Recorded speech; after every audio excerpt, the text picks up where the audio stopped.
Selon un sondage Ipsos réalisé en 2020, plus de 11 millions de Français aident au quotidien un proche en situation de handicap ou en perte d'autonomie.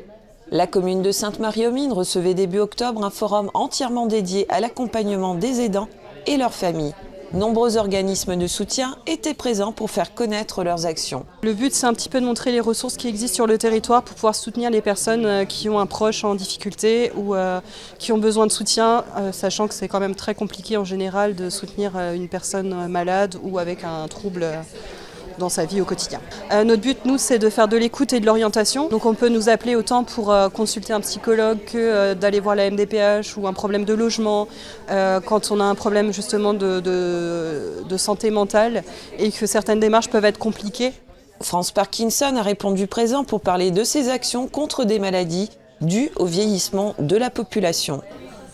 On est là pour présenter ce que nous faisons au niveau du département et au niveau national pour la maladie de Parkinson et au sein de France Parkinson.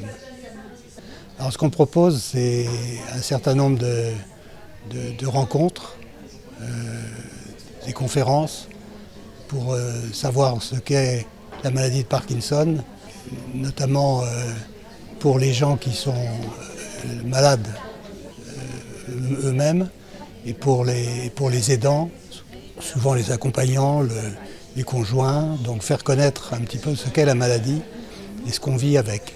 Les actions de l'Union nationale des familles et amis de personnes malades, l'UNAFAM, sont axées sur la communication et l'échange autour de troubles physiques et mentaux souvent méconnus du grand public.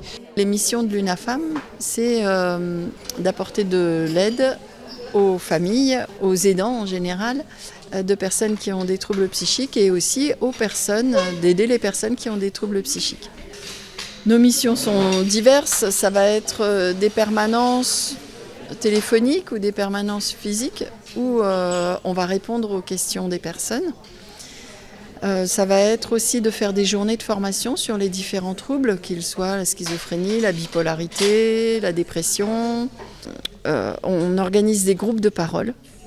Et puis on organise aussi des événements de déstigmatisation pour que la maladie psychique soit mieux connue du grand public. On fait notamment un ciné-débat qui va avoir lieu à Sainte-Marie-aux-Mines. Toutes ces démarches permettront une meilleure inclusion des personnes concernées ainsi que celui de leur entourage.